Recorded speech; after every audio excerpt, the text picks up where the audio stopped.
The moment Princess Anne broke her silence, Meghan Markle's carefully constructed world didn't just shake, it cracked. Not slowly, not quietly. It cracked all at once, violently, like glass shattering under pressure that had been building for years. Because this wasn't a tabloid rumor. This wasn't another anonymous palace leak whispered through shadowy sources. This was something far more dangerous. This was the institution itself stepping forward, calm, precise, and armed with what it claimed was evidence. And when the BBC aired Princess Anne's documentary, it didn't feel like a broadcast. It felt like a detonation. For years, Meghan had dominated the narrative. She spoke first. She spoke loudest. She cried publicly. She accused boldly, and millions believed her. But what happens when the quietest royal, the one who never chases cameras, never courts attention, never plays the media game, suddenly steps forward and says, "You were watching a performance?" That's not just contradiction, that's war. That California morning had begun like every other carefully controlled day in Meghan's new empire. The deals were flowing. The image was polished. The world, as far as she knew, still belonged to her version of events. Her truth had become reality itself. But then the phone started vibrating. Once, twice, then endlessly. Not the casual buzz of routine business, but the frantic pulse of something breaking loose. Something she couldn't stop. Her publicist's voice wasn't calm. It wasn't controlled. It was shaken, urgent, almost panicked. Turn on the television. Now. And when those words hit her ears, Princess Anne, BBC documentary, everything froze. Because Princess Anne wasn't supposed to speak. Princess Anne wasn't part of the narrative machine. She was the machine's silent backbone. The last person anyone expected to break protocol. Which meant if she was speaking now, something had gone very, very wrong. Princess Anne had spent her entire life obeying one unspoken royal law: never feed the media. She didn't give dramatic interviews. She didn't cry on camera. She didn't defend herself publicly. She simply endured, quietly, relentlessly. So when someone like that suddenly steps forward, it doesn't feel impulsive. It feels deliberate, calculated, necessary. The documentary didn't open gently. It opened like a case file being unsealed. It didn't suggest misunderstanding. It suggested deception. It didn't imply tension. It implied manipulation. And the message was crystal clear. The person the world believed they knew wasn't the full person at all. And suddenly, the story everyone thought was settled wasn't settled anymore. The first bombshell didn't involve cameras or headlines.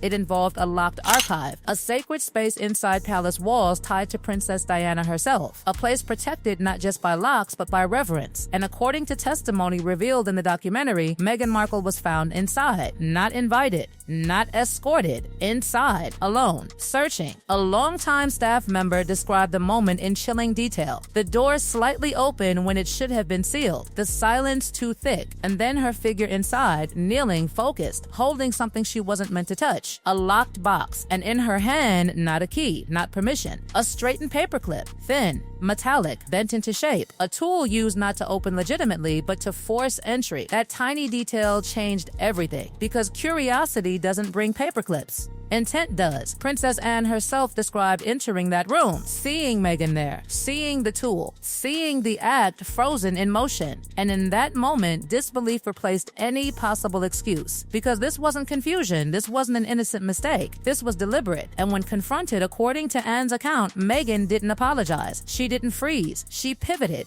Instantly. Tears. Accusations. She pointed at the staff member, claimed he was responsible, claimed she was trying to stop him. Just like that, the blame shifted. Fast, strategic, dangerous. Because one accusation from someone with her influence could destroy someone with none. Careers don't survive allegations like that. Lives don't remain untouched. But Anne didn't accept it. She demanded security footage immediately. Because cameras don't lie. Cameras don't perform. Cameras don't cry. They simply record. And if the archive incident exposed intrusion, what happened at Balmoral exposed something even more disturbing. Betrayal. A quiet afternoon tea. Private. Sacred, the kind of moment never meant for public consumption. The Queen speaking not as a symbol, but as a person. And Meghan, by all appearances, played the role perfectly. Smiling, listening, respectful.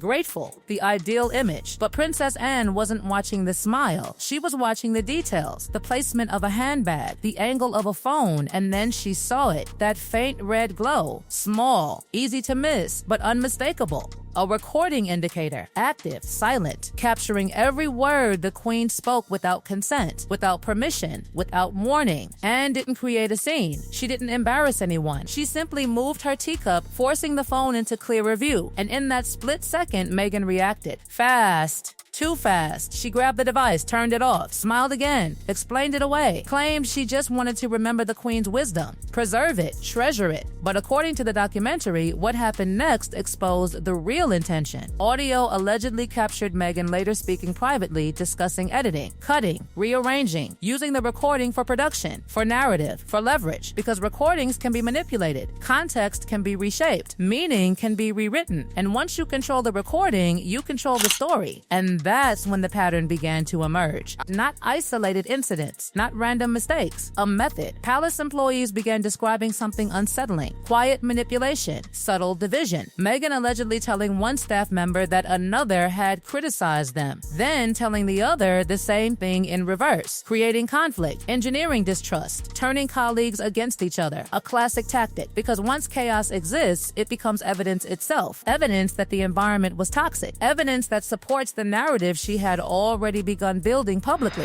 And the most terrifying part wasn't the accusations, it was how believable they became. Because Meghan understood something the palace never did. Narrative control is power. Whoever speaks first shapes perception. Whoever cries publicly captures sympathy. Whoever controls emotion controls reality. And by the time anyone responds, the emotional truth has already settled in people's minds. Facts arrive later, quietly, powerless against the emotional storm already unleashed. And that's how the story became untouchable. How millions accepted her version without question. How silence from the palace didn't look dignified anymore. It looked guilty. But Princess Anne had been watching, waiting, documenting, because she knew something Meghan didn't expect. Silence doesn't mean weakness. Silence means preparation. And when the moment came, when the documentary aired, when the evidence was finally presented, it didn't just challenge Meghan's narrative, it threatened to dismantle the foundation it was built on. Because once people begin to question the story, everything becomes unstable. Every interview, every tear, every accusation, every carefully crafted moment suddenly viewed through a different lens. And that's when narrative control becomes narrative collapse. The real devastation didn't begin inside palace walls. It began thousands of miles away, in California, where Meghan had rebuilt her life into something untouchable. Or at least, she thought it was untouchable. Because reputation wasn't just her identity anymore, it was her currency. Every deal she signed, every partnership she secured, every contract she celebrated, it all rested on one fragile foundation, her story. And when Princess Anne's documentary aired, that foundation didn't just weaken, it began to collapse beneath her feet in real time, quietly at first, subtly.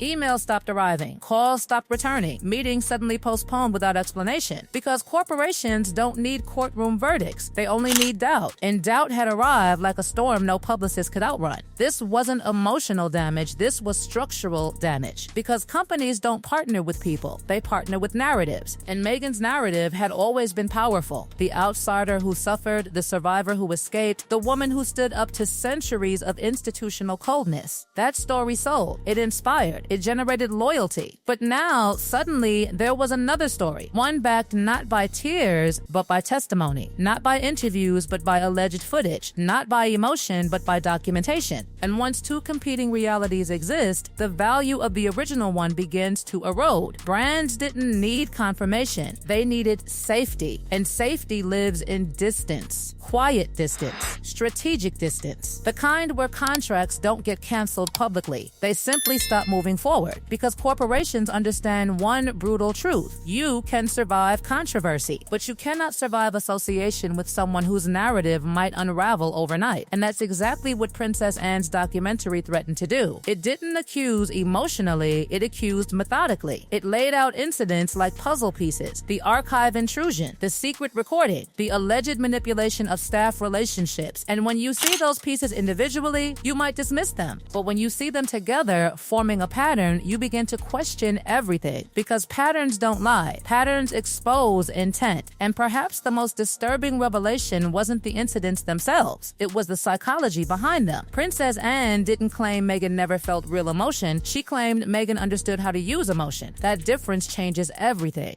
Because genuine emotion is unpredictable. Strategic emotion is precise. And according to testimony presented in the documentary, Meghan allegedly demonstrated an ability to shift between vulnerability and control with unsettling speed, crying and confrontation, composed moments later, appearing fragile publicly, calculating privately. It wasn't chaos, it was performance. And performance, when done well enough, becomes indispensable indistinguishable from reality. A behavioral expert featured in the documentary explained something chilling. Emotional displays can function as influence tools. They activate protection instincts in observers. They redirect scrutiny. They create sympathy shields. And once sympathy exists, questioning becomes socially uncomfortable because nobody wants to appear cruel. Nobody wants to doubt someone who appears to be suffering. And that's where narrative engineering becomes unstoppable, because emotion doesn't just tell a story, it protects the storyteller. But what happens when witnesses start speaking? Not publicly, not dramatically, quietly, carefully. People who spent years watching the story unfold from behind the curtain. Staff members who stayed silent not because they agreed, but because silence was part of their duty. And according to the documentary, many of them reached a breaking point because watching a narrative evolve publicly that didn't match their private experiences created a psychological fracture they could no longer ignore. They described feeling trapped between loyalty and truth, between discretion and integrity, between protecting privacy and protecting reality itself. One staff member described the unbearable tension of watching Meghan speak publicly about isolation while remembering moments where help had allegedly been offered and rejected, remembering guidance that had been dismissed, remembering situations that didn't align with the story now being told to millions. And silence, which once felt honorable, began to feel like complicity, because every day that passed allowed the narrative to solidify, allowed perception to harden, allowed performance to become accepted history. And Princess Anne saw it all. She saw the shifts, she saw the consequences. She saw how silence had protected the institution, but also enabled the narrative to flourish unchallenged. And eventually, silence stopped being protection. It became surrender. And Princess Anne was never someone who surrendered. She didn't rush to respond emotionally. She didn't chase headlines. She waited, observed, collected, documented, because she understood something crucial. Timing determines impact. Speak too early and you sound defensive. Speak too late and you sound irrelevant. Speak at the right moment with evidence and you reshape reality itself. The documentary presented what it described as supporting materials: security footage allegedly showing restricted access, audio recordings allegedly capturing private strategic discussions, internal records documenting unusual incidents, witness accounts aligning across departments. And whether every viewer believed it or not wasn't the point. But the point was that doubt had been introduced into a narrative that once felt unquestionable. And doubt is irreversible. Once it exists, it spreads quietly, persistently, permanently, because narratives survive on certainty. And certainty had been Meghan's greatest weapon. Her story wasn't just believed, it was protected by public emotion. Challenging it felt like cruelty. Supporting it felt like justice. But Princess Anne's documentary didn't attack emotionally. It attacked structurally. It didn't ask viewers to feel differently. It asked them to reconsider differently. And reconsideration is the first step toward narrative collapse. The most terrifying moment wasn't shown on screen. It happened off-screen, in silence, in private rooms, in unread emails, in unanswered calls, in contracts quietly reassessed. Because power doesn't disappear loudly, it disappears quietly. And narrative power, once weakened, rarely recovers fully. Because public perception doesn't need confirmation, it only needs possibility. The possibility that the story wasn't complete. The possibility that performance had replaced truth. The possibility that the version everyone believed was only one side of something much larger. Princess Anne didn't scream her message, she delivered it calmly, precisely, and that calmness made it more devastating. Because anger can be dismissed, calm evidence cannot, and suddenly the palace wasn't the silent institution anymore. It was the institution with receipts, the institution with testimony, the institution that had waited patiently for the moment when speaking would cause maximum impact. And now the world was watching differently, not just watching Meghan, watching the narrative itself. Questioning the origin, questioning the timing, questioning the emotional machinery that had shaped public perception for years. Because once people realize narratives can be engineered, they never consume them the same way again. They listen differently. They observe differently. They doubt differently. The documentary didn't end with conclusions. It ended with exposure. Exposure of possibility. Exposure of contradiction. Exposure of the invisible battle between narrative and evidence. And the most unsettling truth wasn't whether Meghan was guilty or innocent, it was how fragile reality becomes when narrative control replaces objective clarity. Because whoever controls perception controls legacy, and whoever loses perception loses everything built on it. Princess Anne didn't just release a documentary, she released uncertainty. And uncertainty is more powerful than accusation, because accusation can be denied. Uncertainty lingers. It infects perception. It rewrites memory. It forces reconsideration.